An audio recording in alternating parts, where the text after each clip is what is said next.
नमस्कार दोस्तों, 10 सूत्र देख रहे हैं आप और आपके साथ मैं हूं अतुल द्विवेदी और मेरे साथ हैं मेरे सहयोगी रामकृष्ण गौतम। हम दोनों आज आपके सामने एक बहुत ही खास मुद्दे को डिस्कस करने के लिए बैठे हुए हैं, क्योंकि मध्य प्रदेश के जो हाई कोर्ट है मध्य प्रदेश का, जबलपुर हाई कोर्ट, उसमें एक बहुत बड़े मामले की सुनवाई चल रही है जिसका नाम है ओबीसी आरक्षण। और ओबीसी आरक्षण के मामले में आज हाई कोर्ट में अंतिम सुनवाई हुई है। ध्यान दीजिए मेरे शब्दों पर, अंतिम सुनवाई हुई है और हाईकोर्ट ने अब अपना फैसला सुरक्षित रख लिया है। यानी कि अब इंतजार है हाईकोर्ट के फैसले का कि ओबीसी को 27% आरक्षण मिलेगा या फिर वो आरक्षण 14% ही रहेगा और आरक्षण की लिमिट ऊपर नहीं बढ़ेगी। राम, कैसे देखते हैं? एक और फैसला फिलहाल सुरक्षित है। बिल्कुल, एक और हार्ड एंड रिजर्व फैसला मध्य प्रदेश में आ गया है। और सबसे बड़ी बात यह है, ये जो अंतिम बहस हुई है ओबीसी आरक्षण पर, उसमें 50% सीमा समेत सुप्रीम कोर्ट के अधिकारों पर दोनों पक्षों में तीखी बहसबाजी भी हुई है। और इस तीखी बहसबाजी के बाद ही फैसला सुरक्षित रख लिया गया है। तो इसे अब देखिए, बहुत बड़े वर्ग से जुड़ा हुआ मामला है ये। सिर्फ बात, चूंकि केस का नाम ओबीसी आरक्षण केस है, इसलिए सिर्फ हम ये नहीं कह सकते कि ओबीसी से जुड़ा मामला है। इससे यूआर भी इफेक्टेड हैं और सामान्य वर्ग के जो बंदे हैं उनका भी ईडब्ल्यूएस तो चर्चा में है ही। ईडब्ल्यूएस इस समय चर्चा में ही, तो बहुत बड़े वर्ग से जुड़ा हुआ मामला है। और इससे पहले भी प्रमोशन में आरक्षण केस का जब मामला आया था, वहां पर भी हार्ड एंड रिजर्व हो गया था, 90 दिन की सीमा पूरी हो गई, लेकिन उसमें वापस से फिर सुनवाई हुई और अभी तक उसका कोई नतीजा नहीं आया है। तो अतुल, जब हम लगातार कवरेज करते हैं इन मामलों का, तो थोड़ी मोड़ी जानकारी हमें भी हो जाती है। तो उस नाते मैं ये कहना चाहूंगा, जो आपने सवाल किया कि मैं किस तरह देखता हूं इसे, तो मैं इस तरह देखता हूं कि अभी भी it is not done until it's done. देखिए, आज जो सुनवाई हुई है सुप्रीम कोर्ट में, क्योंकि अंतिम सुनवाई थी, तो जो दोनों पक्ष हैं, सामान्य वर्ग की ओर से और ओबीसी वर्ग की ओर से, इन्होंने अपनी अंतिम दलीलें पेश की हैं। मैं आपको पढ़कर बताता हूं जरा कि दोनों पक्षों ने क्या कहा है। तो सामान्य वर्ग की ओर से जो सीनियर अधिवक्ता हैं अमन लेखी ने, इन्होंने दलीलों में कहा है अपनी कि राज्य सरकार का जवाब याचिकाकर्ताओं के तर्कों को कमजोर नहीं बल्कि मजबूत करता है। उन्होंने कहा कि कई महत्वपूर्ण कानूनी मुद्दों पर सरकार ने कोई स्पष्ट जवाब ही नहीं दिया। उनका तर्क था कि 50% आरक्षण सीमा, संविधान के अनुच्छेद 16 से जुड़े हुए सिद्धांत, अनुपातिकता, प्रशासनिक दक्षता और इंदिरा साहनी फैसले की व्याख्या जैसे मुद्दों पर राज्य का पक्ष अधूरा रहा। यह भी कहा गया है कि राज्य सरकार जिन सुप्रीम कोर्ट के फैसलों पर भरोसा कर रही है वो वास्तव में याचिकाकर्ताओं के पक्ष को ही समर्थन देते हैं। यानी कि ओबीसी वर्ग जो ये कह रहा था बार बार कि संविधान में कहीं भी 50% सीमा का जिक्र नहीं है, इंदिरा साहनी मामले को बार बार बीच में लाया गया था, तो उसी पर सामान्य वर्ग लगातार उसे काउंटर कर रहा था। और एक बात और कही गई अमन लेखी की ओर से कि एसवी जोशी, जर्नैल सिंह, राजेश कुमार श्रीवास्तव और बीके पवित्रा जैसे कई मामलों का हवाला देते हुए कहा गया कि वर्तमान विवाद से अलग इनका संदर्भ है। उन्होंने ये कहा कि इंदिरा साहनी मामले में तय 50% सीमा आज भी प्रभावी संवैधानिक सिद्धांत और सामान्य कानून बनाकर उसे पार नहीं किया जा सकता। यह भी कहा गया है कि राज्य सरकार के पास ऐसा कोई आंकड़ा नहीं है जिससे 27% ओबीसी आरक्षण बढ़ाने का औचित्य साबित हो। क्योंकि जैसा हमने आपको बताया था हमारे पिछले वीडियोस में, पिछली खबर में, कि सरकार जिस महाजन आयोग की रिपोर्ट का बार बार जिक्र कर रही है कि उसकी रिपोर्ट के आधार पर आरक्षण बढ़ाया गया, तो यही सवाल हो रहे थे कि आप खुद ही कह रहे हैं कि ओबीसी का जो प्रतिनिधित्व है सरकारी सेवाओं में वो बढ़ रहा है और आप उसी महाजन आयोग की रिपोर्ट का हवाला देकर आप आरक्षण बढ़ा रहे हैं। यानी सरकार खुद के आंकड़ों में ही उलझी हुई थी बार बार। हाँ, देखिए, ये 15 दिन बहस चली और आज इस बहस का फाइनल आर्गुमेंट सुनने के बाद जजमेंट रिजर्व किया है ऑनरेबल जजेस ने। और मैं एक्सपेक्ट करता हूँ कि जजमेंट बहुत जल्दी आएगा और हमारे पक्ष में आएगा, क्योंकि मैं अनरिजर्व के लिए खड़ा हो रहा हूँ 2019 से। और 2019 में 19/3/2019 को मुझे याद है मैंने आर्ग्यू किया था, क्वांटिफिकेबल डाटा मध्य प्रदेश गवर्नमेंट कहीं ला ही नहीं पाई। कानून ये कहता है कि जिस दिन आप ऑर्डिनेंस लाते हो या जिस दिन आप एक्ट लाते हो, जहां आप 14 से 27% की तरफ जाने का डिक्लेयर करते हो, उसके पहले आपको अध्ययन करना पड़ेगा और पूरा क्वांटिफिकेबल डाटा तैयार करना पड़ेगा, उससे निष्कर्ष निकालना पड़ेगा। ये सुप्रीम कोर्ट का न्याय दृष्टांत इंदिरा साहनी में क्लियर है 1992। पर मध्य प्रदेश सरकार ने कहीं किसी तरह से कोई मेहनत नहीं की थी। और मैंने अपने बहस के दौरान भी ये कहा कि जिस पीरियड में ऑर्डिनेंस लाया गया था। पहली बात तो ऑर्डिनेंस लाने की कोई जल्दीबाजी थी नहीं। आजादी के लगभग 50-55% वर्ष बीत चुके थे और 14% ही चला आ रहा था। अचानक ऑर्डिनेंस क्यों लाया गया? क्योंकि 11 महीने की कमलनाथ गवर्नमेंट जो थी वो वोट बैंक पॉलिटिक्स खेल रही थी। पर मजे की बात यह कि जब कमलनाथ गवर्नमेंट गिर गई तो वो ऑर्डिनेंस के बाद जो बिल प्रोड्यूस लाया गया विधानसभा में बीजेपी गवर्नमेंट के द्वारा, शिवराज सिंह चीफ मिनिस्टर बने, वो भी इसी ऑर्डिनेंस की बेसिस पे कंटिन्यू किया गया।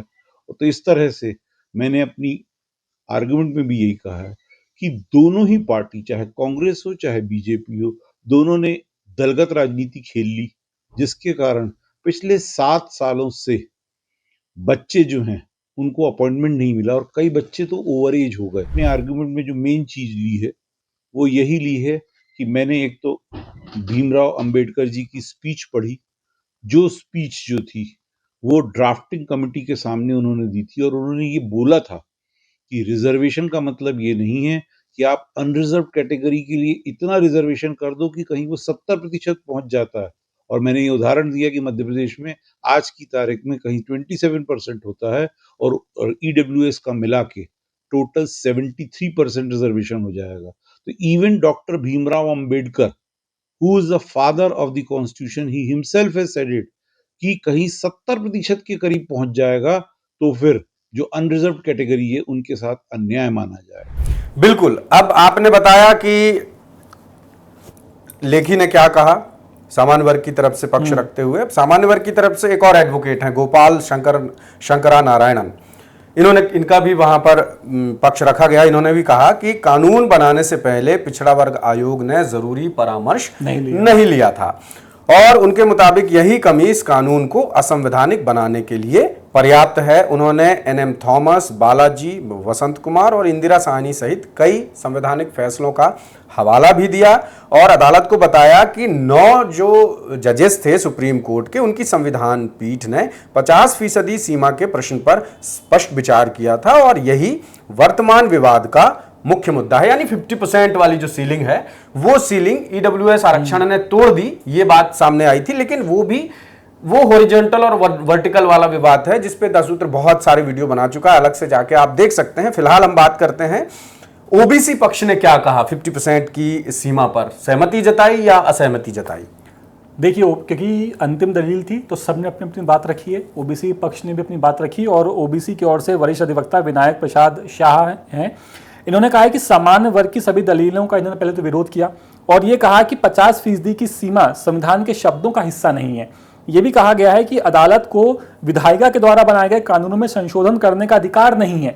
इसके अलावा ये भी कहा गया कि संविधान कानून बनाने का अधिकार संसद और विधानसभाओं को देता है, इसीलिए न्यायालय ये की जो तय सीमा है, तय सीमा का संविधान 50% बिल्कुल इसका हिस्सा उसे नहीं माना जा सकता कि 50% सीमा संविधान में है। कोर्ट ये तय नहीं करेगा कि संविधान में जो बातें लिखी हैं या नहीं लिखी, उनको लेकर के कानून बनाने का अधिकार सिर्फ संसद को है, ये कहा गया है ओबीसी वर्ग की ओर से।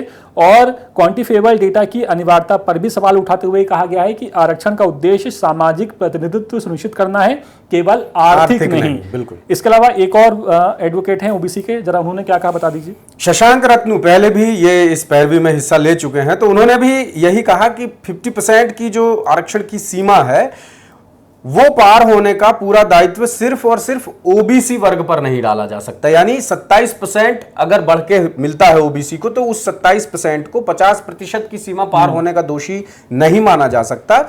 शशांक रत्नू ने ओबीसी वर्ग लगातार ईडब्ल्यूएस पर आरोप लगा रहा है कि उनका जो 10% आरक्षण इससे वो लिमिट आगे बढ़ी। बिल्कुल, तो उसी पे वो लगभग शशांक रत्नू ने भी यही बात कही है कि 50% की जो सीमा पार हो रही है उसका पूरा जिम्मेदार ओबीसी आरक्षण केस को नहीं ठहराया जा सकता, ओबीसी वर्ग को नहीं ठहराया जा सकता।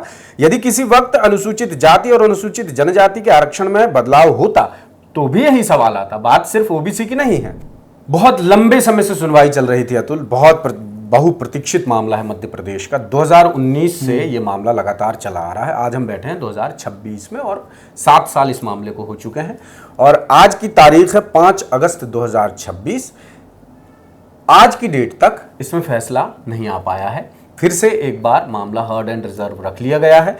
अब पूरी की पूरी दारोमदारी, पूरी की पूरी जिम्मेदारी आ गई है कोर्ट पे कि कोर्ट क्या फैसला देता है। अब यहां सरकार कुछ नहीं कर पाएगी, अब यहां ओबीसी वाले कुछ नहीं कर पाएंगे, अब यहां सामान्य वाले कुछ नहीं कर पाएंगे। तो अब ये वही काउंटडाउन का समय शुरू हो चुका है कि आखिर अदालत ने क्या फैसला लिया है और कब इसका फैसला आएगा। तो आपको बता दें, अभी ऐसी कोई तारीख सामने नहीं आई है कि अदालत किस दिन अंतिम सुनवाई या अंतिम फैसला इस पर देगा। लेकिन जब भी कोई भी मामला हार्ड एंड रिजर्व रखा जाता है तो उसके लिए अधिकतम 90 दिन की अवधि कोर्ट की तरफ से तय होती है कि फैसला सुरक्षित रखने के दिन से 90वें दिन तक वो फैसला कभी भी आ सकता है। तो इंतजार करते हैं, आप भी इंतजार कीजिए, हम भी इंतजार करते हैं। जबलपुर से जो हमारे विशेष संवाददाता हैं नील तिवारी, उनके जरिए हम लगातार आप तक अपडेट सामने लाते रहेंगे। बहरहाल आप इस मुद्दे पर क्या सोचते हैं? इतनी देरी के बाद आज जाके अंतिम सुनवाई पूरी हो पाई है और उस पर भी फैसला नहीं आया है, तो बिल्कुल कमेंट कीजिएगा। कमेंट करना तो बनता है, आप सामान्य वर्ग के हैं, ओबीसी हैं, एसटी हैं, एससी हैं, किसी भी वर्ग से हैं। बात है एक संवैधानिक अधिकार की, बात है कानून के दरवाजे पर, कानून के अंदर चल रहे एक बहुत बड़े मसले की। तो जरूर कमेंट करके बताइएगा कि इस मामले में आप क्या सोचते हैं, और जैसे ही इस मामले में कोई ताज़ा अपडेट आता है हम जरूर आपके सामने लेकर हाजिर होंगे। तब तक के लिए हम दोनों को दीजिए इजाजत। नमस्कार। लेटेस्ट, इन्वेस्टिगेटिव और इन डेप्थ खबरें देखने के लिए ज्वाइन कीजिए द सूत्र का व्हाट्सएप चैनल, सब्सक्राइब कीजिए यूट्यूब चैनल, लाइक कीजिए फेसबुक पेज और पढ़ते रहिए www.daसूत्र.com।